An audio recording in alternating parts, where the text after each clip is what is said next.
Muy buenos días, hermanos. Abran sus Biblias, por favor, en Apocalipsis capítulo 21, versículo 27. Hoy llegamos al último versículo del capítulo 21 de Apocalipsis. Y solo nos queda pendiente el capítulo 22, que es el capítulo final de este libro. Cuando comenzamos esta aventura, pensábamos como que no íbamos a terminar, ¿sí? Porque íbamos despacio y pensábamos que iba casi imposible llegar al final, pero mire, Dios en su bondad nos está permitiendo avanzar paso a paso, pero muy seguro, con mucha comprensión y con mucha gratitud por los aprendizajes, y estamos muy, pero muy satisfechos de poder estudiar el libro de Apocalipsis. El versículo 21, 27 dice así: no entrará en ella ninguna cosa inmunda o que hace abominación y mentira, sino solamente los que están inscritos en el libro de la vida del Cordero. Aquí, básicamente, según el capítulo 21, terminamos describiendo los aspectos físicos de la ciudad, los aspectos de la construcción. Es como una visión arquitectónica de la ciudad, los muros, las puertas, las alturas, los materiales, ¿sí? Las esquinas, las medidas. Es como una especie de plano, como un dibujo, como si un arquitecto o un ingeniero nos mostrara un plano de una ciudad y pudiéramos apreciar esa ciudad a partir de un plano o de un dibujo o de un diseño, o como una especie de maqueta que se nos presenta en el capítulo 21. Dijimos que al comienzo de la descripción se nos dice todo lo que esta ciudad tiene, ¿sí? Y luego ahora nos va a decir todo lo que la ciudad no tiene. Tiene muchas cosas, ¿cierto? Materiales finos, lujo, belleza, resplandor, gloria, luz. Es maravillosa la gran ciudad. Pero luego, a partir del versículo 22, nos dice qué no tiene la ciudad. Y hay tres cosas que la ciudad no tiene. No tiene templo, no tiene luz o luz del sol o luz de la luna, y tampoco tiene cosa inmunda. Y ese es el texto que nos vamos a ocupar en esta mañana. Entonces lo que podemos decir es que esta ciudad es en gran manera hermosa o bella, ¿sí? O majestuosa, y eso es lo que nos va a describir el capítulo, el versículo final en esta mañana, que es como la síntesis o el resumen de lo que hay en la ciudad. Ya nos ha dicho que la ciudad es muy bella, y ahora nos va a decir qué no hay en la ciudad, que también eso que falta o que escasea redunda para la belleza de la ciudad. En la antigüedad, los filósofos antiguos, especialmente griegos, decían que las cosas tenían una belleza intrínseca, es decir, que las cosas en sí mismas eran bellas, o en sí mismas tenían unos aspectos de bondad. Y eso fue importante porque fue los comienzos de la filosofía más antigua, que ellos llegaban a pensar que las cosas sí son hermosas, y son buenas, y son bellas, y que cada cosa creada tiene esas tres características: belleza, bondad y pureza o limpieza. Eso decían los filósofos, y ustedes saben que la filosofía antigua pues tuvo una buena argumentación y un buen sentido de contemplación. Admiraban las cosas y se quedaban maravillados viendo las cosas y decían: esto realmente es bello, ¿sí? Esto es hermoso. Recuerden que cuando Dios creó los cielos y la tierra, o hizo la creación en Génesis, la creación de Génesis se describe con tres palabras. Toda la creación de Dios, no humana, sino el resto de la creación, es descrita con tres palabras: los cielos, la tierra y el mar. Y esa tríada de conceptos la va a repetir Juan muchas veces en Apocalipsis, ¿sí recuerdan? En muchos lugares Juan va a decir en los cielos, la tierra y el mar. Si esas tres palabras las resumiéramos o las reemplazáramos por otra palabra, ¿cuál sería? Cielos, tierra y mar, pues sería la creación posiblemente, ¿cierto? Pero en la antigüedad los griegos no encontraron una palabra más adecuada para ellos decir o describir o resumir esos tres conceptos o esos tres elementos o aspectos de la creación, y acuñaron un término que es cosmos. Cosmos es un término griego que significa todo lo creado, ¿sí? Se refiere a todo lo creado, pero básicamente el uso que los griegos le dieron, o uno de los usos que los griegos le dieron a la palabra cosmos, tiene que ver con los tres términos que yo les hablé filosóficamente. Es decir, cosmos significa belleza, cosmos significa bondad, y cosmos significa pureza de las cosas. Es decir, cada vez que los griegos se referían al cosmos, se referían a lo bello.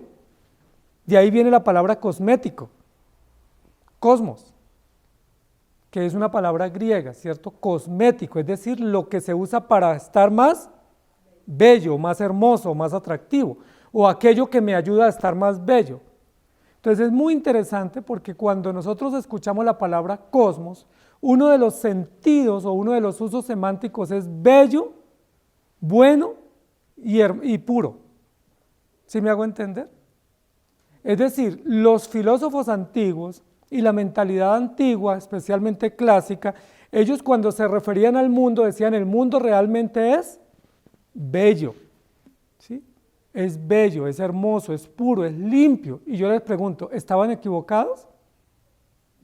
No, porque el mundo realmente es bello, ¿sí? Es puro, es bondadoso, tiene un carácter intrínseco de bueno, de belleza. De esa palabra griega que es cosmos, luego viene el latín. Recuerden que como los idiomas se van agilizando y el lenguaje también se va agilizando, hay nuevos términos. En el griego la palabra para describir la belleza de la creación era cosmos, pero de ahí viene la palabra latina que es mundi o mundo, y de ahí viene la palabra para español nuestra que es mundo, ¿sí? Entonces la palabra mundi o mundo es la traducción de cosmos del griego en el latín. ¿Y saben qué significa en latín mundo? Pues bello, hermoso y bondadoso. Es decir, lo que la Biblia nos quiere decir es, usando aún unos términos del idioma, es que cuando la gente observa la creación no puede tener otra conclusión de la creación y de las cosas creadas que lo más hermoso, lo más bello y lo más perfecto de la creación. Y de esa palabra mundo viene una palabra contraria o antónima que es inmundo. Si mundo se usa como bello, limpio, bondadoso y puro, ¿qué significa inmundo? Es todo lo que no es bello, todo lo que no es limpio, todo lo que no es bondadoso en sí mismo, es decir, lo asqueroso, lo cochino, lo sucio, lo impúdico, lo indecente, lo corrompido. Aquí vamos a hablar de algo que no había en la gran ciudad. Versículo 27. ¿Qué no había en ella? Nada inmundo. No había nada inmundo. Es decir, ese es el título de nuestra enseñanza hoy. Sin nada inmundo. Si no hay nada inmundo, entonces, ¿qué es lo que hay en esa gran ciudad? Todo lo mundo. ¿Sí me hago entender? Lo inmundo está afuera y dentro de la ciudad está lo mundo, es decir, lo bello, lo puro, lo bondadoso y lo limpio. Según el uso etimológico que estamos haciendo de algunos de los términos del griego y del latín y también del español, es decir, todo lo bello, todo lo limpio, todo lo perfecto. Y es importante eso, porque de ahí vienen unos códigos que se nos dieron en Levíticos, especialmente para el pueblo hebreo en el desierto, y eran unos códigos de pureza. ¿Se acuerda? Dice que había unos animales puros y había unos animales impuros, que había unas acciones puras y unas acciones impuras o impúdicas.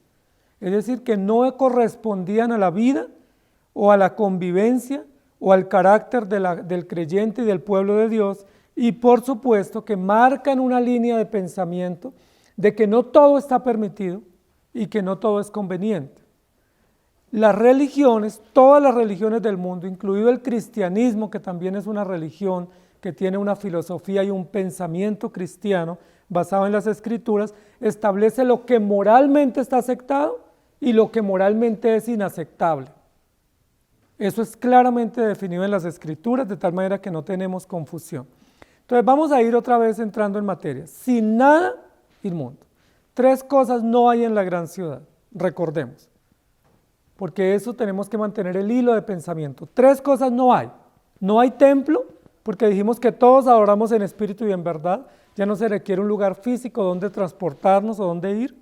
No hay luz del sol, porque estamos ya en la eternidad, en la luz gloriosa de Cristo.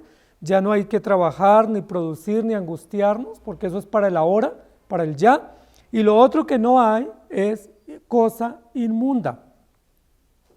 El versículo comienza diciendo, no entrará en ella ninguna cosa inmunda o que hace abominación. No entrará a ella. ¿A ella es quién? La gran ciudad celestial. Y dijimos que esa referencia a la gran ciudad celestial eterna tiene una equivalencia histórica. ¿Cuál es la equivalencia histórica para esa gran ciudad celestial? ¿Cuál es el referente histórico, temporal? La iglesia. El pueblo de Dios es el que representa histórica y temporalmente esa gran ciudad eterna y celestial que es la Nueva Jerusalén. No entrará en ella, es decir, en la iglesia y finalmente en la Nueva Jerusalén o en la ciudad celestial, ninguna cosa inmunda. Y yo quiero que consideremos inicialmente que lo primero que nos va a decir aquí es de cosas inmundas. ¿Se acuerdan de algunas cosas inmundas en el Antiguo Testamento? Que siguen vigentes, ¿no? Por ejemplo, cuando dice que no se podía tocar un cadáver, porque el cadáver era inmundo, que si alguien tenía, había hongos en la casa estaba inmunda, que si un alimento estaba descompuesto, ese alimento era inmundo, que no se podía tocar un cadáver porque ese cadáver era inmundo, ¿recuerdan? Que si las sábanas se enmugraban, que había que cambiarlas porque las sábanas eran inmundas, que alguien después de que llegaba del trabajo o de que tenía contacto con sangre o con un enfermo, su ropa era inmunda, que no la podía entrar a la casa sino antes desinfectar o lavar. La Biblia habla de muchas cosas inmundas, no acciones, cosas inmundas, y esas cosas inmundas debía dárseles un debido tratamiento. Cuando la Biblia habla de inmundo está diciendo no limpio, ¿cierto? No puro, no bueno, sino que está contaminado con algo y tiene que ser limpiado.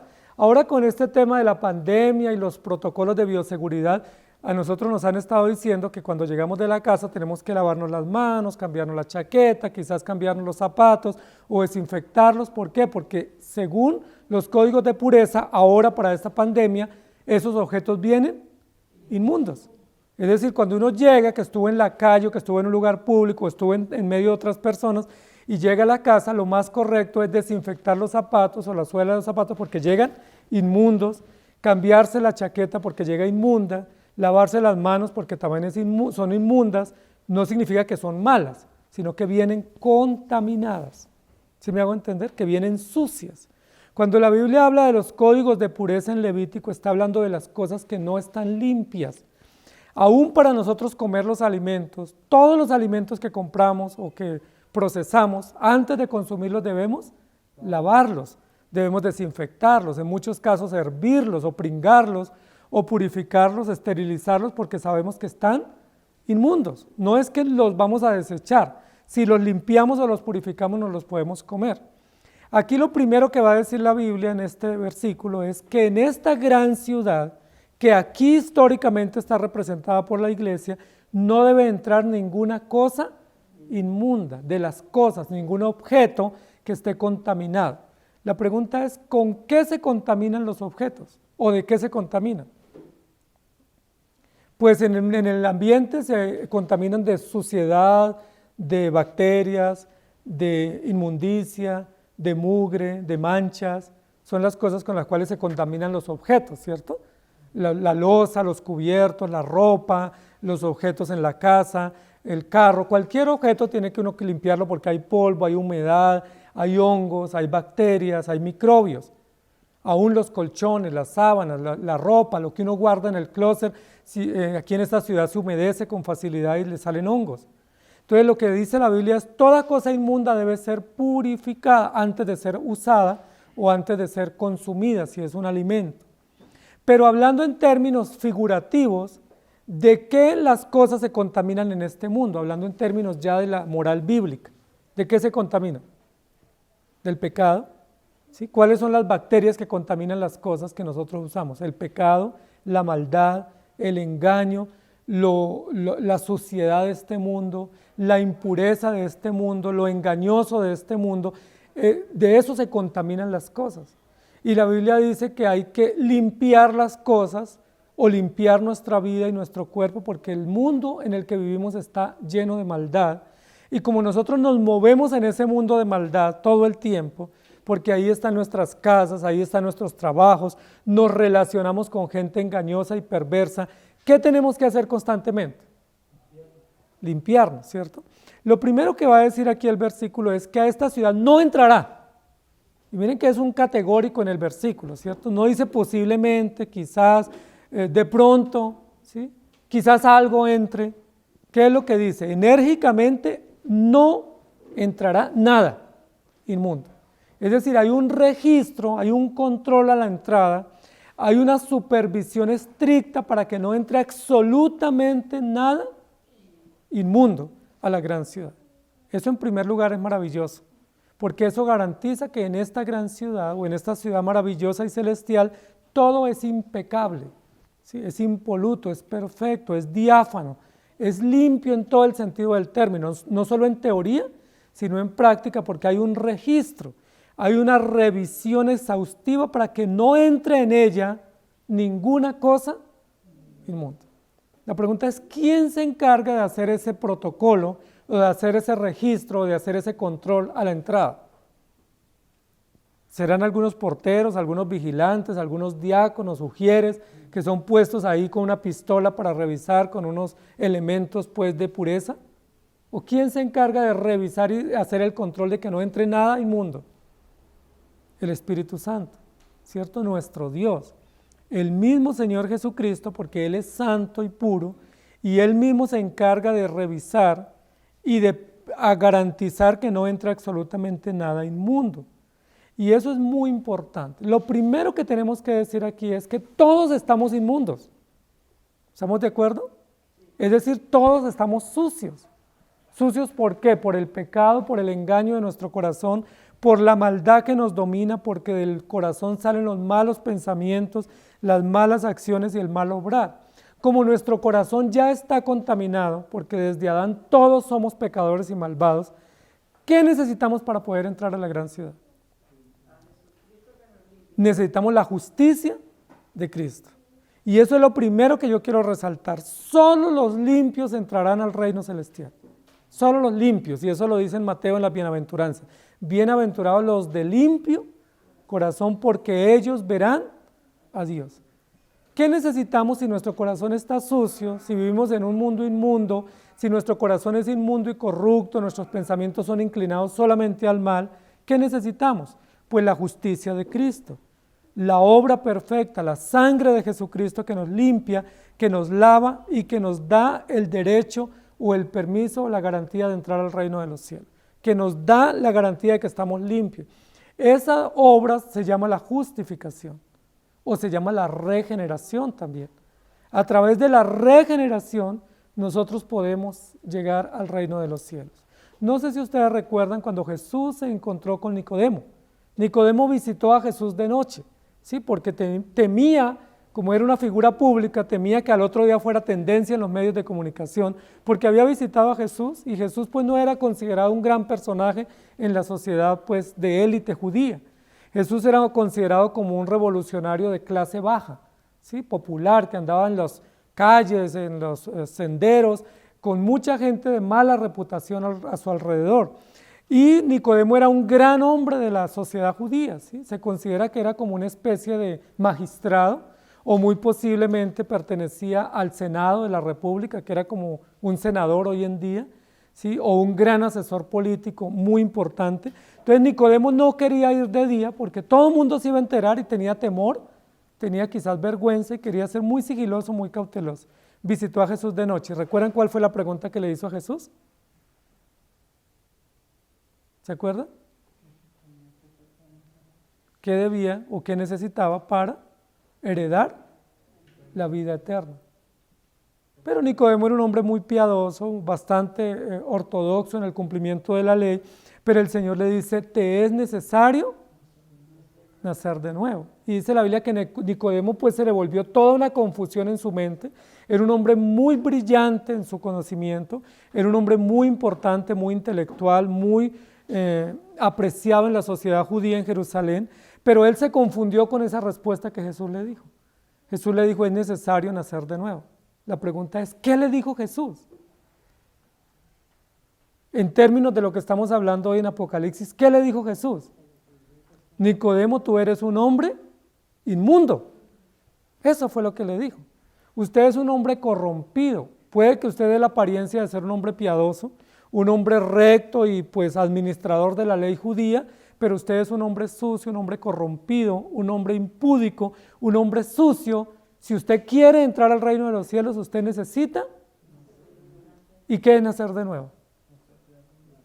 Es ser regenerado, o ser justificado, o ser lavado. Cuando Jesús le dice es necesario nacer de nuevo, lo que le está diciendo a Nicodemo, usted está inmundo. Y yo no creo que uno visita a un amigo para que le diga eso, ¿cierto? O que uno haga una visita pues con todo el esfuerzo para recibir una pregunta y que alguien le diga, no sea tan cochino, tan inmundo, ¿cómo se le ocurre venir aquí así? Pero fue lo que Jesús le dijo. Jesús se lo dijo en términos muy técnicos, pero fue lo que le dijo. Usted es un hombre inmundo. Eso debió haber sido pues una cachetada para Nicodemo, sí, una ofensa porque pues él se consideraba un hombre muy importante y muy recto en la sociedad. Pero él no entendía el evangelio y él no conocía a Cristo y Jesús le dice, usted es un hombre inmundo, solo podrá ser limpio si nace de nuevo. Es decir, si usted se acerca a mí, es lo que le dice Jesús, y viene con esa inquietud, permítame que yo lo lave. Permítame que yo le dé una juagada y lo limpie y lo purifique para que usted pueda heredar el reino de los cielos. ¿Sí? Yo le pregunto, ¿eso sería importante para Nicodemo? ¿Lo aceptaría fácilmente? Fue muy difícil. De hecho, Nicodemo se confundió y le dice, ¿pero cómo puede ser eso? O sea, usted me está diciendo que soy inmundo. Si yo soy un hombre grande y soy un hombre ya de la sociedad, soy de la diplomacia judía, ¿cómo se le ocurre a usted decirme que yo soy sucio y necesito ser lavado? Y Jesús le dice, si no naces de nuevo, no entrarás. ¿Y qué dice acá el versículo 27? No entrará ninguna cosa inmunda. Y eso fue lo que le dijo Jesús a Nicodemo, si no naces de nuevo, no entrará, igual la misma mención que Juan usa acá, no entrará al reino de los cielos.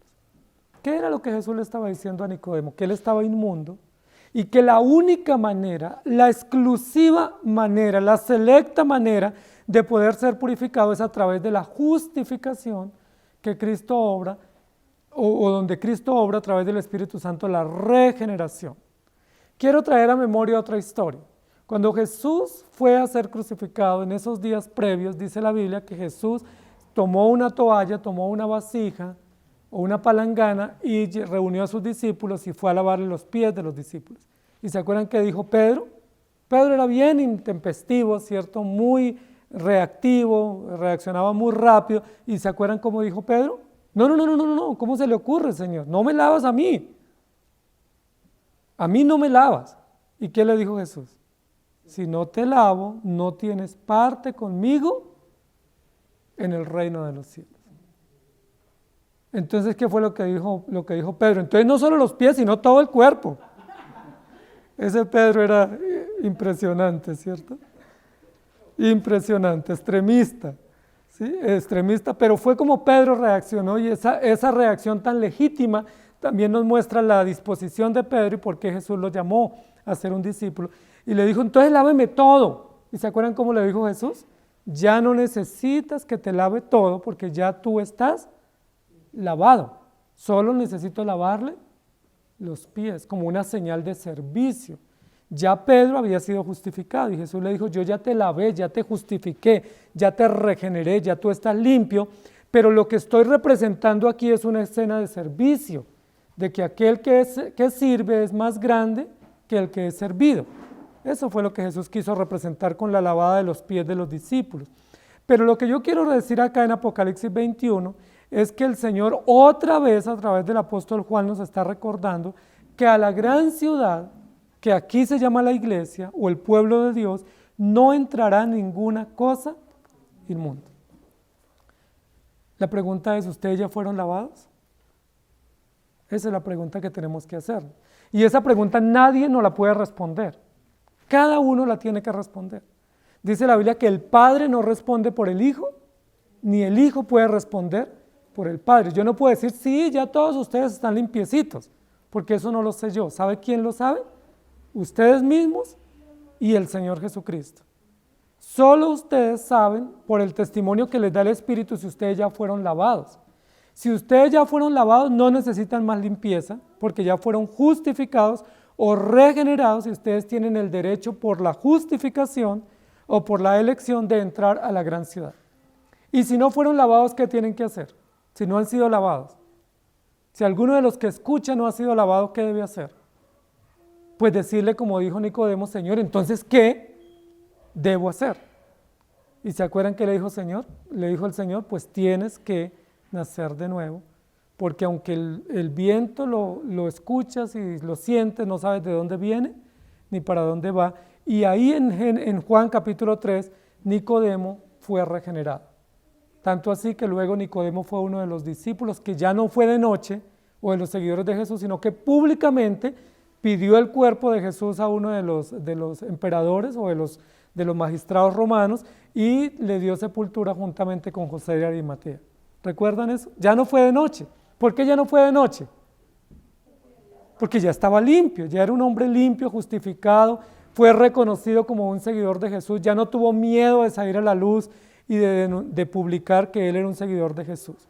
No entrará en ella ninguna cosa inmunda. Permítame traducirlo de la siguiente manera: no entrará en la iglesia ni en la gran ciudad ninguno que no haya sido regenerado, o que no haya sido justificado por el poder del Evangelio, por el poder de Jesucristo.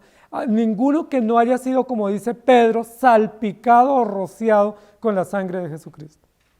Y llama muchísimo la atención, y estos son uno de los misterios que me parecen maravillosos en el Evangelio: ¿cómo uno puede ser lavado con sangre? Porque no es con agua que somos lavados. ¿Sí? La Biblia no nos dice: ve al río y te bañas, y nosotros sabemos que el agua es un elemento purificador. ¿Sí? Lo usamos para los alimentos, para el cuerpo, para lavar los objetos, para lavar la ropa. Pero también la Biblia dice que el alcohol u otros elementos, el aceite, son purificadores, pero la Biblia no dice que la justificación se logre ni con agua, ni con alcohol, ni con decol, ni con otro elemento purificador. ¿Cómo se logra la pureza para entrar al reino? Con la sangre de Cristo. Y si ustedes rocean sangre en alguna ropa, en alguna sábana, ¿la purifican o la manchan? Realmente la manchamos, y es difícil sacar una mancha de sangre.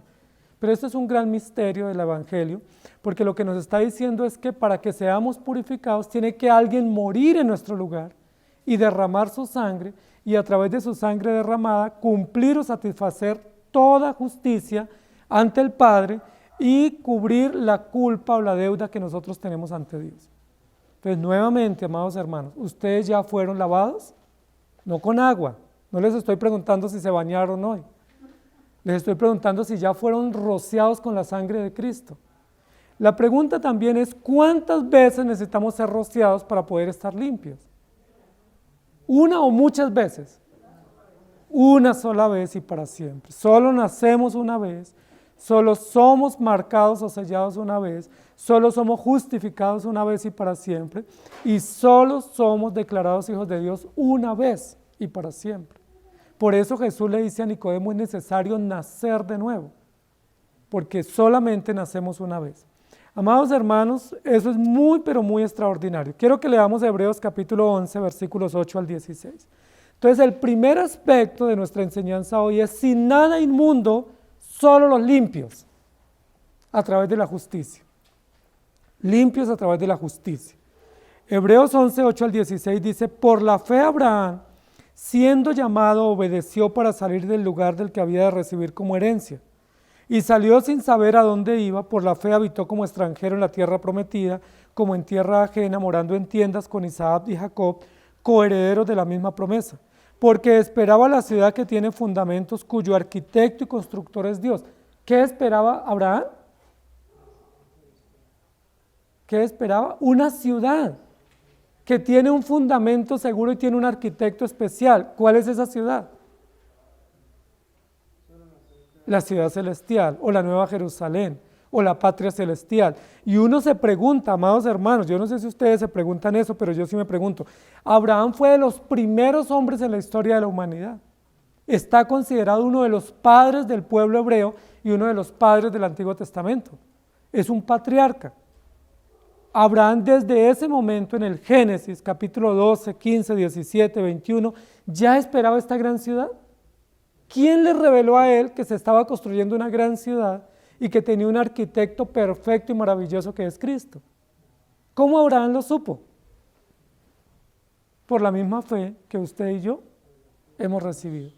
Por la misma justicia que Cristo ha operado. Y continúa diciendo, por la fe también la misma Sara, siendo estéril, recibió fuerza para concebir y dio a luz aún fuera del tiempo de la edad, porque creyó que era fiel quien le había prometido. Por lo cual también de uno y ese ya casi muerto salieron como las estrellas del cielo en multitud y como la arena innumerable que está a la orilla del mar. Y de ese casi seco, ¿quiénes salieron también? ¿Quiénes más?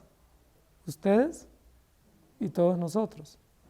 Y luego dice, conforme a la fe murieron todos estos sin haber recibido lo prometido, sino mirándolo de lejos y creyéndolo y saludándolo y confesándolo que eran extranjeros y peregrinos sobre la tierra, porque los que esto dicen claramente dan a entender que buscan una patria.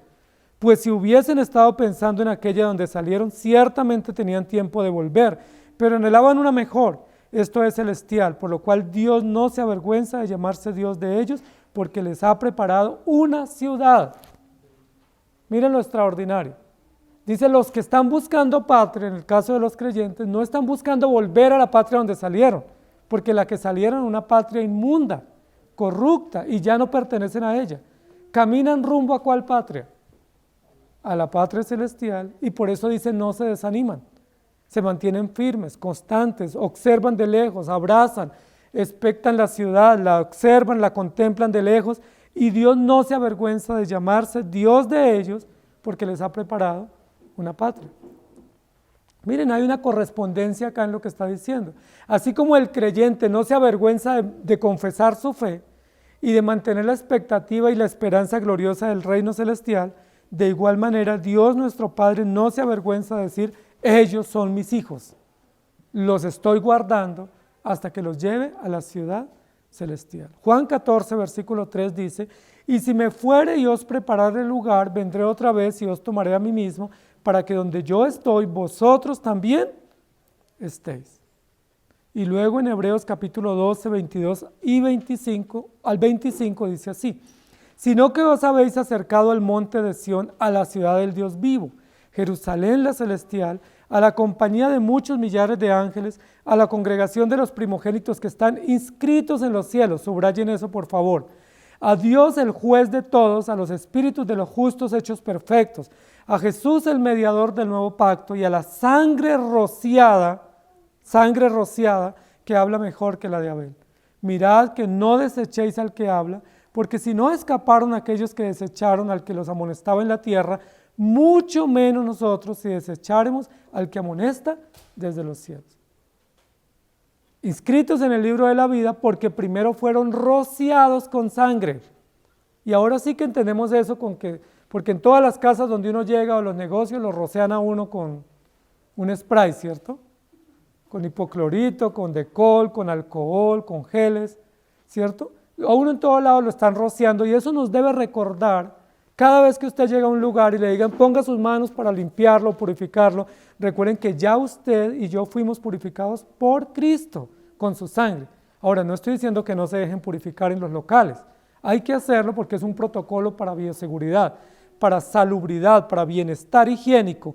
Pero lo que quiero es que cada vez que eso suceda, recuerden algo. Y es Cristo también nos roció con un hisopo, dice el Salmo 51, ¿cierto?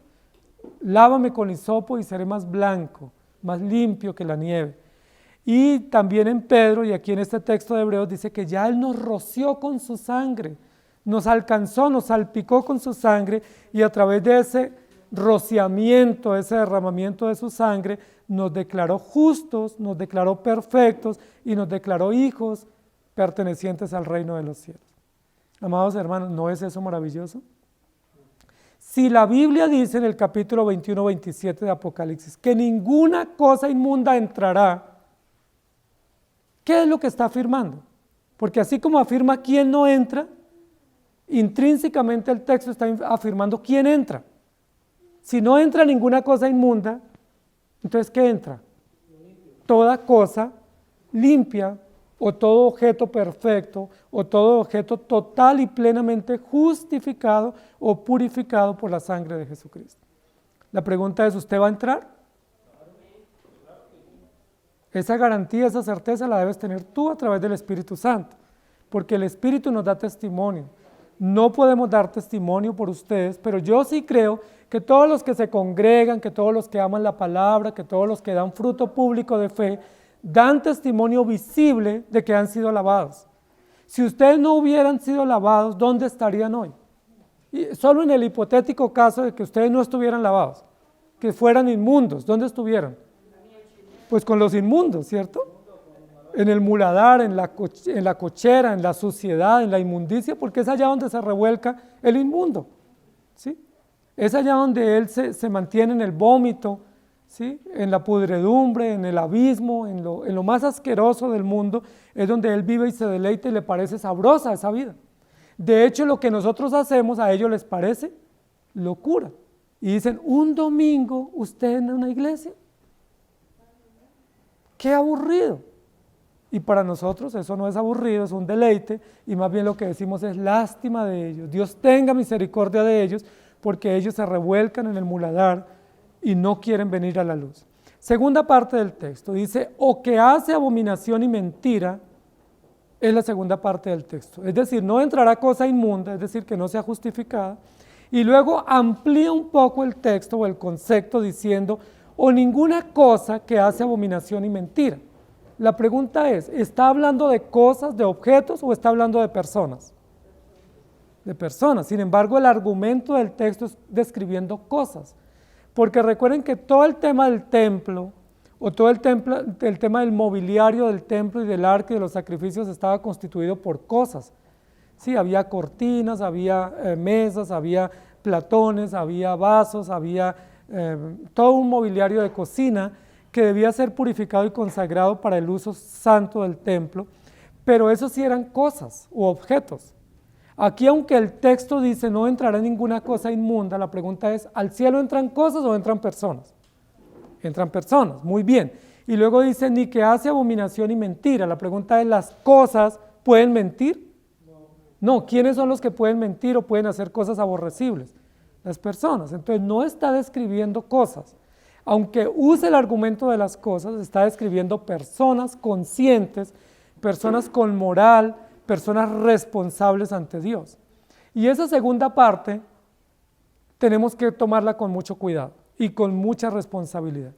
Lo que está diciendo aquí es, los que ya han sido limpios pueden entrar, pero además de haber sido justificados una vez y para siempre por la sangre de Jesucristo, ellos tienen que revisar constantemente o autoevaluarse constantemente para que no haya dentro de ellos, en su conciencia o en su corazón o en sus actos, ninguna cosa abominable y mentirosa.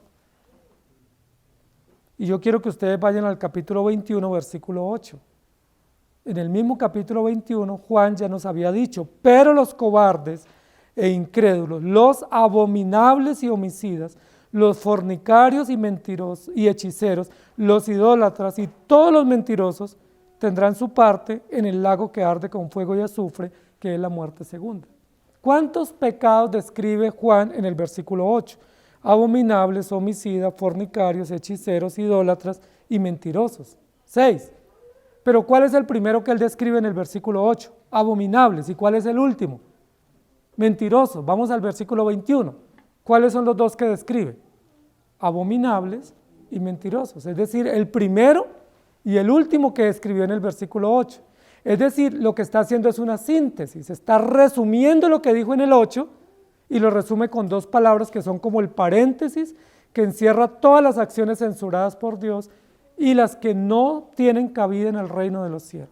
¿Cuáles son esas dos? El que hace cosas abominables. Ahora, ¿qué es abominable? ¿Qué es algo abominable? Es algo desagradable o algo aborrecible. La palabra abominable viene de aborrecible, de algo que se aborrece. La pregunta es, ¿qué es lo que Dios aborrece? pues Dios aborrece lo sucio, lo impuro, el engaño, la maldad, la traición. Dios aborrece el adulterio, aborrece el asesinato. Dios aborrece el falso testimonio que se levanta contra alguien. Eso es aborrecible a los ojos de Dios. Y eso es lo que está diciendo. Es probable que tú ya hayas sido justificado. Pero aunque hayas sido justificado, es muy probable que tú estés haciendo cosas aborrecibles. Y si tú estás haciendo cosas aborrecibles, tampoco puedes tener cabida en la gran ciudad, al menos que te arrepientas y te apartes.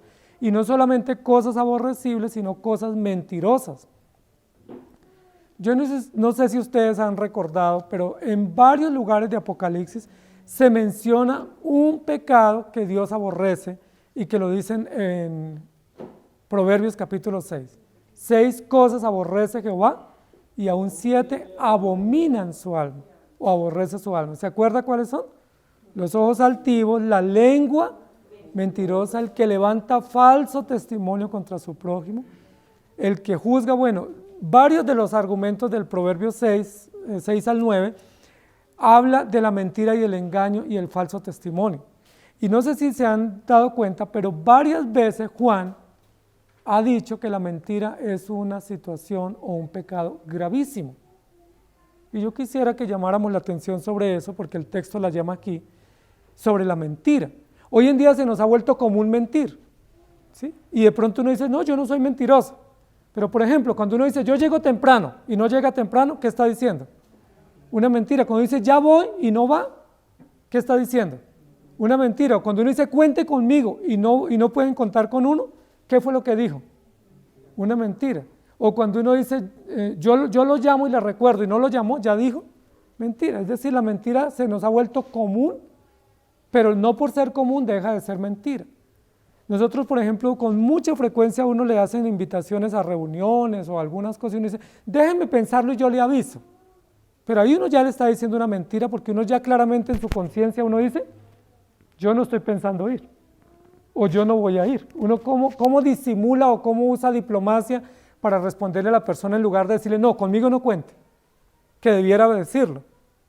Entonces uno cómo hace para que la persona no se ofende. Pues déjeme, yo lo pienso, espéreme, yo le aviso, ¿sí? O déjeme, yo reviso y le confirmo, pero uno ya está dispuesto a decir que no. ¿Qué fue lo que hizo ahí?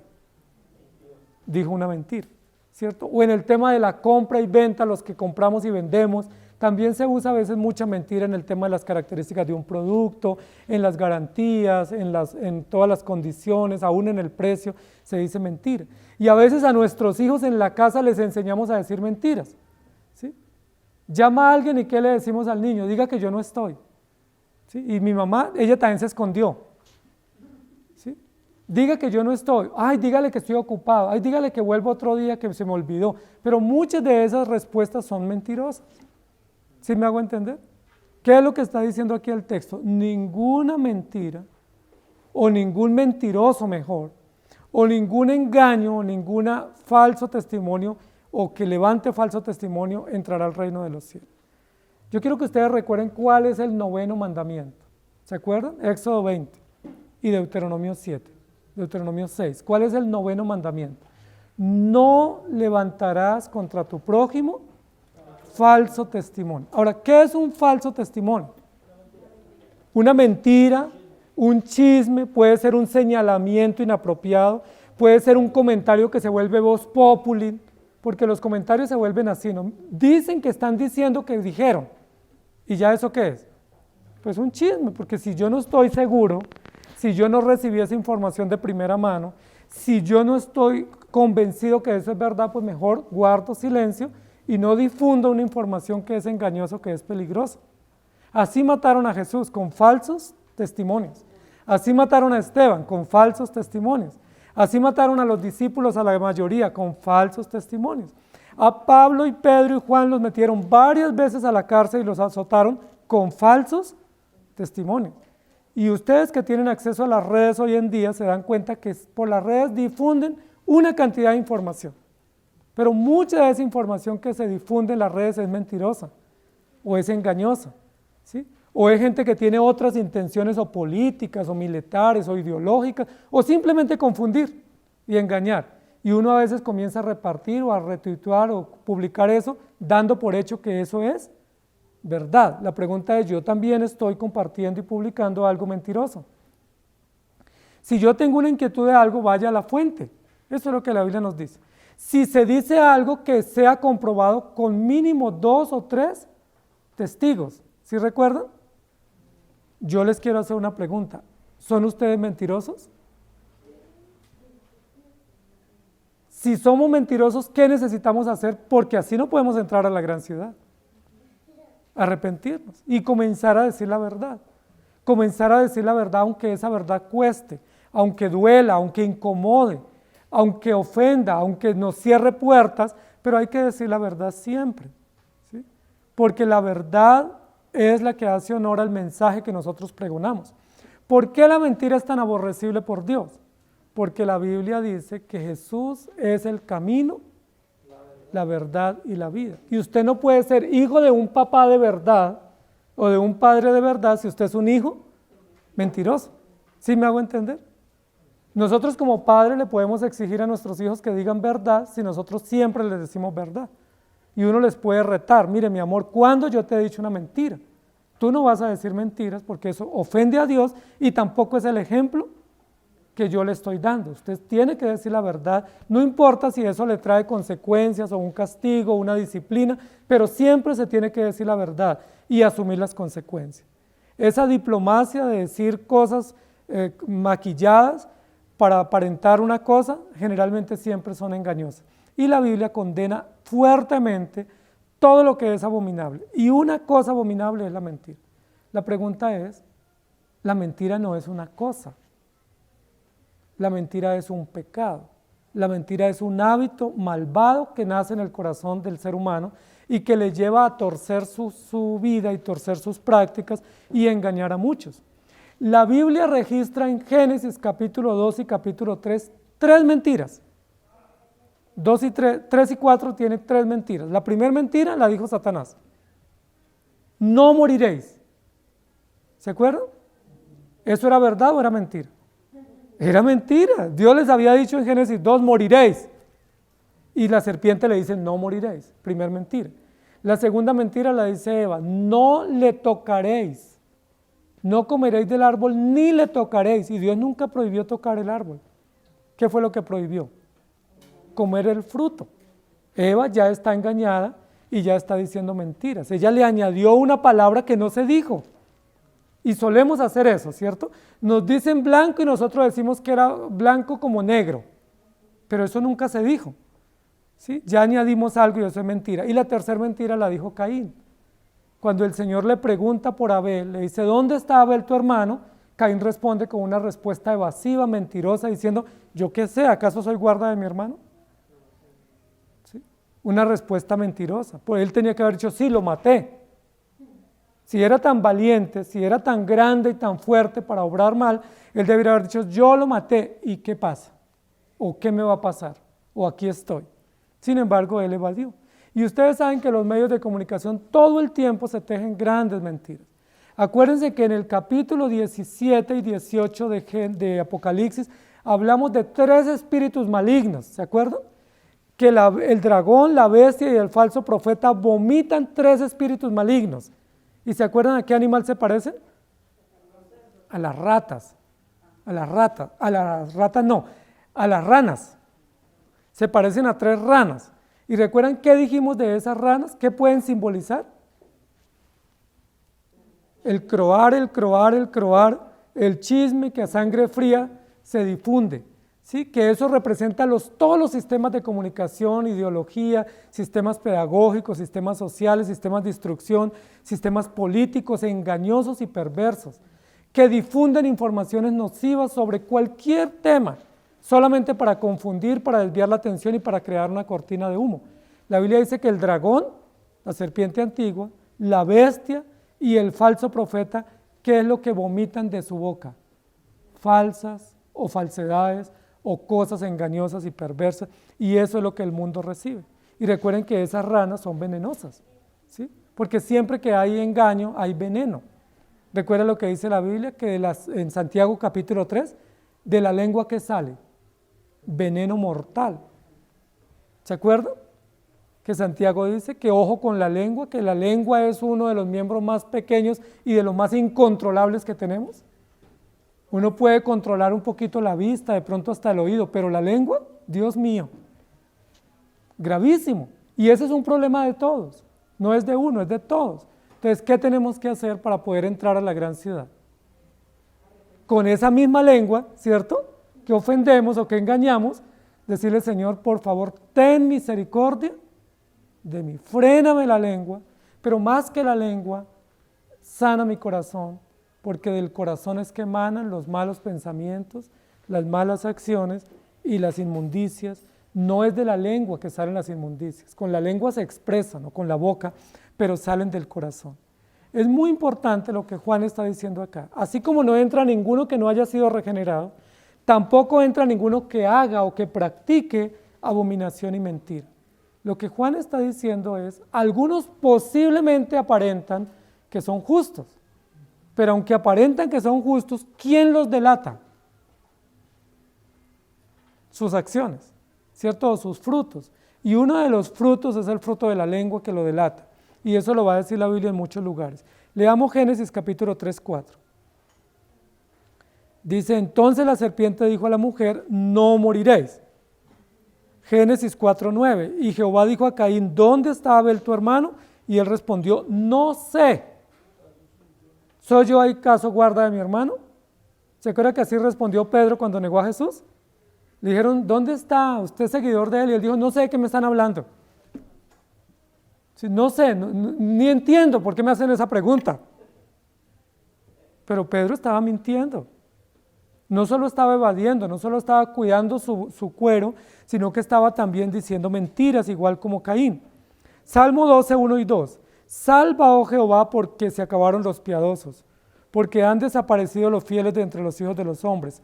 Habla mentira cada uno con su prójimo. Hablan con labios lisonjeros y con doblez de corazón. Miren lo que dice acá, aquí lo explicita un poco más. No solo habla mentira con su prójimo o vecino o compañero o amigo, sino que dice, habla con labios lisonjeros. Ustedes saben que son labios lisonjeros, ¿cierto? Son esos labios aduladores, ¿sí? Esas palabras suaves y bonitas que a uno le gusta que le digan, como te ves bien, me encanta verte, doy la vida por ti, esa ropa que tienes te queda pero perfecta, y a espaldas uno que está diciendo, si viera cómo se ve, ¿no? Eso se llama lisonja, ¿cierto? Cuando uno quiere ganar algo, entonces comienza, ay, me encanta, me fascina, tú eres lo mejor para mí, tú eres mi amigo, mi amiga, mejor dicho, yo por ti doy todo, pero eso es lisonja, porque yo algo quiero sacar, o dinero, o un beneficio, un permiso, o algo. Dice la Biblia que eso también se cataloga dentro de la mentira y de lo aborrecible. Si yo quiero algo, debo pedir algo. O sea, nuestros hijos no necesitan decirnos lisonjas para pedirnos algo. ¿Estamos de acuerdo? Si nos quieren pedir algo, nos deben pedir, papi, cómpreme algo, mami, necesito esto. ¿Estamos de acuerdo? No necesita te quiero, te amo, besitos y pucheros para luego decirnos que les demos un permiso o les demos algo, porque ahí ya es la lisonja. Y también dice el versículo, hablan con doblez de corazón. ¿Se acuerdan que dijimos que el doblez, una de las partes del cuerpo del menudo de la vaca, es uno de los lugares más apropiados para encontrar el doblez? Eso que se llama el librillo o el libro, que a veces lo consumimos nosotros, que tiene muchas hojas y que guarda muchos residuos. La Biblia cuando habla de doblez se refiere a esa parte. Se refiere a una persona que es doble, que tiene muchas partiduras, que tiene mucho guardado. Y dice la Biblia, el mentiroso también es doble. Es decir, no dice las cosas de frente, no las dice como las siente, como las vive, oculta. Y eso es engañoso delante de Dios. Salmo 119, 104. De tus mandamientos he adquirido inteligencia, por tanto he aborrecido todo camino de mentira. Nosotros debemos aborrecer la mentira, hermanos, y debemos condenar a los que dicen mentiras y a los que son chismosos y andan alterando la verdad y cambiando el discurso, a los que mezclan verdad con mentira para presentar una información engañosa, a los que levantan comentarios insidiosos, lisonjeros y dobles, porque eso es totalmente perturbador. Cuando la Biblia habla de algunos que son peligrosos en la iglesia, una de las personas más peligrosas en la iglesia son las personas chismosas, porque dividen, causan daño, siembran discordia, siembran veneno y eso causa un terrible daño. ¿Sí? A nosotros a veces nos preocupa que alguien dice que se tomó una cerveza y uno dice, uy, Dios libre, qué pecado tan terrible. Pero yo le pregunto, ¿quién hace más daño, el que se toma una cerveza o el que levanta un chisme y destruye una familia o una iglesia? La cerveza le hará daño al que se la toma, pero el chismoso, ¿a quién le hace daño? A toda una comunidad, toda una familia, toda una iglesia, todo un pueblo, todo un país. Lo puede dividir, lo puede incendiar, como dice Santiago capítulo 3. Y vamos a Jeremías capítulo 10, versículo 10. Mas Jehová es el Dios verdadero, subrayemos eso por favor. Él es Dios vivo y Rey eterno. A su ira tiembla la tierra y las naciones no pueden sufrir su indignación. ¿Por qué no pueden sufrir? Porque son mentirosas y engañosas y Dios es verdadero. Y Juan 14, 6, Jehová le dijo, yo soy el camino, la verdad y la vida, nadie viene al Padre sino por mí. Luego en Juan 18, 37 dice, y le dijo entonces Pilato, ¿luego eres tú rey? Y respondió Jesús, tú dices que yo soy rey. Yo para esto he venido y para esto he venido al mundo, para dar testimonio a la verdad. Todo aquel que es de la verdad oye mi voz. Miren la respuesta de Jesús. Eso sí es ser frentero. Porque hoy en día decimos que frentero es como decir las verdades como las sentimos. Y a veces lo que hacemos es ofender. ¿Cierto? Yo creo que ser frentero es decir la verdad. Y cuando Pilato le pregunta a Jesús, ¿eres tú el rey? Si Jesús dice que no, ¿qué hubiera ganado Jesús? ¿O qué hubiera evitado Jesús? La crucifixión. Jesús hubiera podido evitar la crucifixión porque él le pregunta, ¿eres tú el rey? Solo con Jesús decir, no, no soy, hubiera evitado la crucifixión porque lo hubieran dado libre. ¿Pero qué dijo Jesús? Claro que lo soy, tú lo acabas de decir. O sea, no solo yo lo sé, sino que tú también lo sabes. Y Jesús también le dice, yo vine para dar testimonio de la verdad y por la verdad voy a ir a la cruz. Y eso es muy loable, muy exitoso. Éxodo capítulo 20, 16, uno de los cortos mandamientos, pero muy contundentes, no hablarás contra tu prójimo falso testimonio. Que dicen, que me parece, que supongo, que escuché, que andan diciendo, nada de eso, hermano, porque eso se llama chisme y falso testimonio. Y así como uno puede hacerlo de otros, otros lo hacen de uno, ¿sí? Y eso es totalmente destructivo. Luego pueden registrar ahí otros textos que no alcanzo a leer, Primera de Tesalonicenses 1, 16 y 17, Salmo 101, 7 y Mateo 15, 15 al 20. Todos estos textos relacionados con lo aborrecible de la mentira. Amados hermanos, no entrará a la gran ciudad ninguna cosa inmunda, es decir, que no haya sido justificado, pero tampoco ninguno que practique o que se deleite en cosas abominables o aborrecibles, incluida la mentira y las otras que describe Juan en el capítulo 21, versículo 8. ¿Por qué Dios es tan contundente con esta declaración? ¿Por qué Dios no dice es probable, posiblemente, quizás algunos, sino tajantemente nadie entrará o nada entrará? Porque no hay aguas tibias, ¿cierto? O medias tintas en el obrar de Dios. Los códigos de Dios son sí, sí, no, no. Y eso es veraz, eso es perfectamente lo que nos describe la Biblia. No puede decir, bueno, quizás, puede que sí, puede que no, tal vez, miremos, no. Sencillamente no entrará. Y eso nos ayuda a entender que la moral del Evangelio o que la moral cristiana es muy contundente, muy precisa, y por eso en algunas naciones los creyentes han sido llamados la reserva moral de la nación. Los únicos que se mantienen íntegros. ¿Se acuerdan cuando José, en medio de un imperio tan peligroso y tan impuro como el egipcio, se mantuvo íntegro? La Biblia registra, Egipto era un país enorme y era un imperio que dominaba gran parte del mundo conocido. Pero ¿saben quién era el único íntegro en esa sociedad? José. Y la Biblia lo dice varias veces. Mas José se mantuvo íntegro y Dios estaba con José. ¿Se acuerdan de Daniel? Daniel vivió en un imperio muy peligroso, muy supersticioso, con muchos intereses políticos, económicos y mucha brujería, pero dice la Biblia que Daniel propuso en su corazón no contaminarse. Amados hermanos, son proposiciones que tenemos que poner. No le diga solamente, Señor, ayúdame. Haga proposiciones. Diga, Señor, yo propongo delante de ti no volver a decir Mentiras.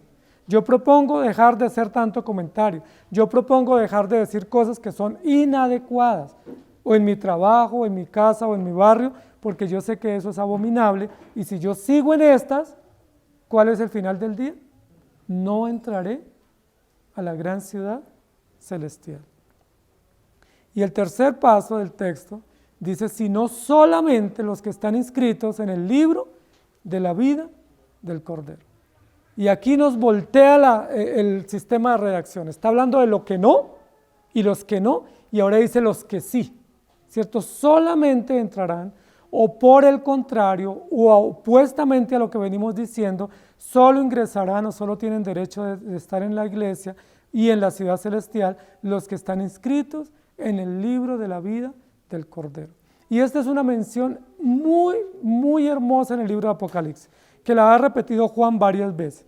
Desde el capítulo 4 y luego en el del capítulo 2 y 3, luego en el 4 y luego en el 7 y 14, Juan ha hecho mención y luego en el 21 al libro de la vida. ¿Sí? El libro de la vida es donde está todo el registro eterno, el registro celestial, el registro sagrado de quiénes son los invitados, de quiénes son los seleccionados, los elegidos y los cuidados para poder entrar al reino celestial. Y dice, solamente los que están inscritos. Con la primera descripción del versículo uno diría, entonces nadie entrará, ¿cierto? Yo le pregunto, ¿son ustedes impuros? Sí. ¿Son ustedes mentirosos? Sí. ¿Hacen cosas aborrecibles? Sí. Entonces nadie va a entrar, ¿cierto? Esa sería la conclusión, entonces nadie puede entrar. Pero sabiendo esto, el Espíritu Santo, que nosotros podemos fácilmente llegar a esas conclusiones, nos responde en el mismo versículo. Sí hay muchos que van a entrar. Hay muchos que van a entrar. Y los que van a entrar son aquellos exclusivamente que están inscritos en el libro de la vida del Cordero. Y eso ya nos permite respirar un poco tranquilos, ¿cierto? Eso nos permite un poco de esperanza, nos permite gratitud a nuestro Dios, porque aquí es donde venimos a entender que no es del que quiere ni del que corre, sino de aquel del cual el Señor tiene o tuvo misericordia. Y que aquellos que están inscritos en el libro de la vida no lo fueron a raíz de sus buenas obras, sino que lo fueron en la eternidad, por designio, por determinación, por elección soberana de nuestro Dios. Y ahí entra a jugar todo el plan secreto del decreto eterno de la redención. Nosotros siendo lo vil y lo menospreciado de este mundo, lo que no prestábamos para nada, lo que no servíamos para nada, Dios tuvo misericordia de nosotros. Y eso es muy importante. La pregunta es, ¿qué vio Dios en ti por lo cual te eligió? ¿Él de qué se encantó? ¿De qué se deslumbró contigo? Pues la respuesta es nada. Dice la Biblia, viles, menospreciados, corrompidos, miserables, impuros, engañosos, en el lodo cenagoso, lo peor. Yo les pregunto, si ustedes van a una tienda, a un supermercado, ¿ustedes comprarían lo más sucio, lo más desbaratado, lo que no sirve, lo comprarían? Uno siempre escoge lo mejor. Aunque compre fiado, uno siempre pide lo mejor. ¿Sí? Uno siempre quiere garantías, uno siempre quiere la mejor respaldo de lo que uno compra, de lo que uno consume. La Biblia dice que el Señor fue a ese mercado de pecado y nos escogió a nosotros siendo lo más sucio, lo más miserable, lo más vergonzante para Él, lo más sin ningún tipo de garantía y de sentido. O sea, nosotros no le representamos a Dios absolutamente nada. O sea, nosotros somos, como la Biblia misma lo registra, lo peor de este mundo, el estiércol. Somos peor que un gusano, somos como un trapo de inmundicia. Pero aún así Dios tuvo misericordia de nosotros. Por eso nos vuelve y nos dice que no hay que presumir de nada. Porque cuando presumimos estamos diciendo que sí teníamos algo que aportarle a Dios y como que le dimos la impresión a Dios de que servíamos para alguna cosa y por eso Él nos eligió. Pero aquí está diciendo solo aquellos que están inscritos. Y la inscripción o el registro en el libro de la vida fue eterno y por pura gracia, no por mérito, no por obras, no por nada bueno que hubiera o que pudiésemos hacer. Él pagó la deuda. Y aquí, amados hermanos, ya comienza el corazón a arrugársenos, porque el Señor tuvo misericordia de nosotros, no por nada, ni que hayamos hecho, ni que podamos hacer a futuro. Recuerden que Pablo, aún en los últimos días de su ministerio, termina diciendo miserable de mí. No lo dijo al comienzo, No lo dijo cuando era Saulo de Tarso, lo dijo al final de su ministerio: miserable de mí, ¿quién me librará de este cuerpo de muerte? Y él sigue argumentando, y él termina diciendo: porque con mis miembros sirvo ¿a quién? Con mis órganos, con mis manos, con mis ojos, ¿a quién sirvo? Al pecado, aunque con mi corazón o con mi espíritu sirvo a Dios.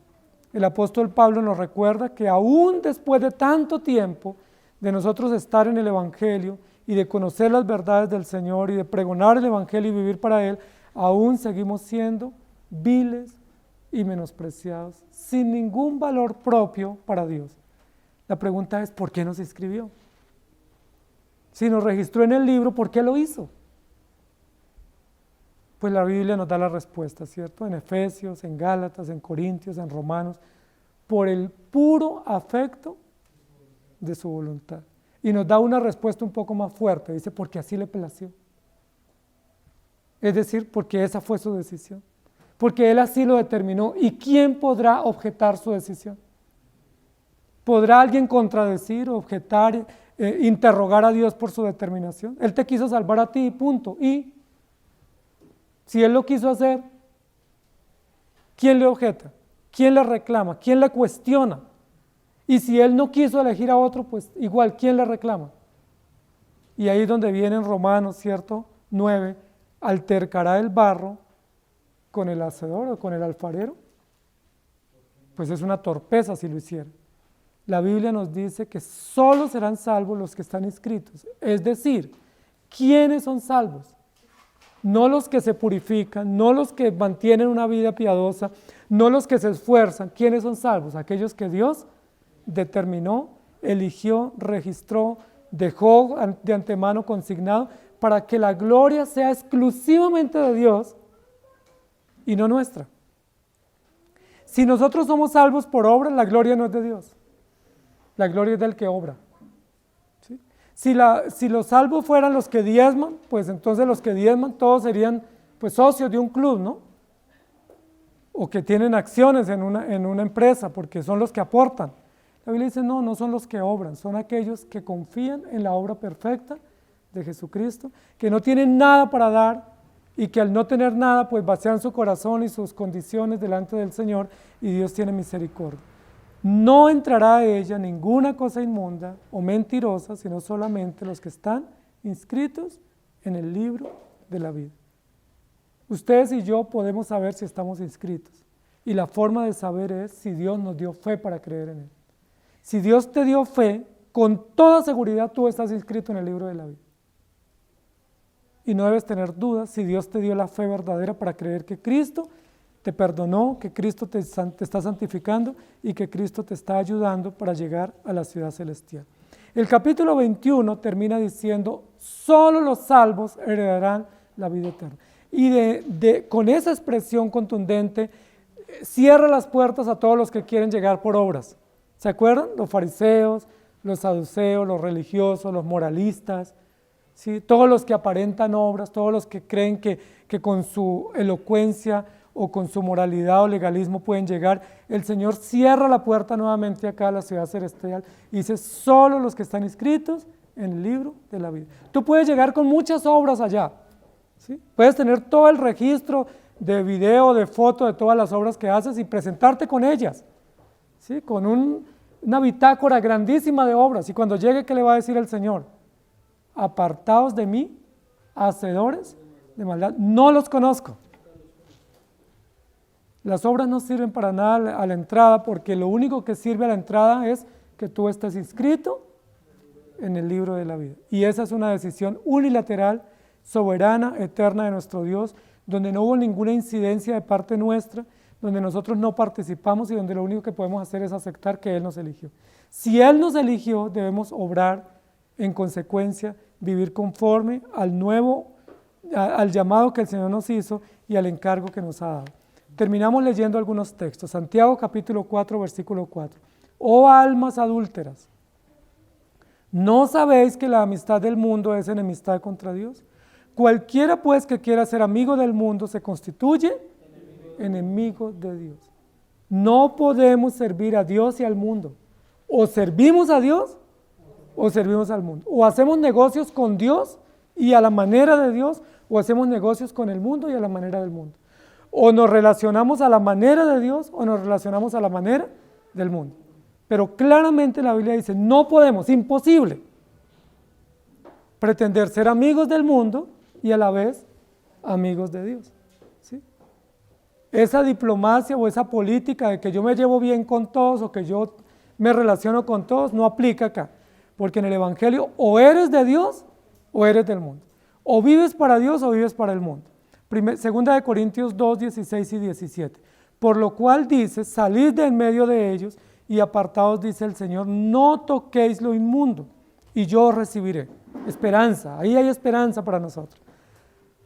Si tú estás tocando el mundo y lo inmundo y haciendo cosas aborrecibles, hay esperanza. Apártate, salga de allá, no toque lo inmundo.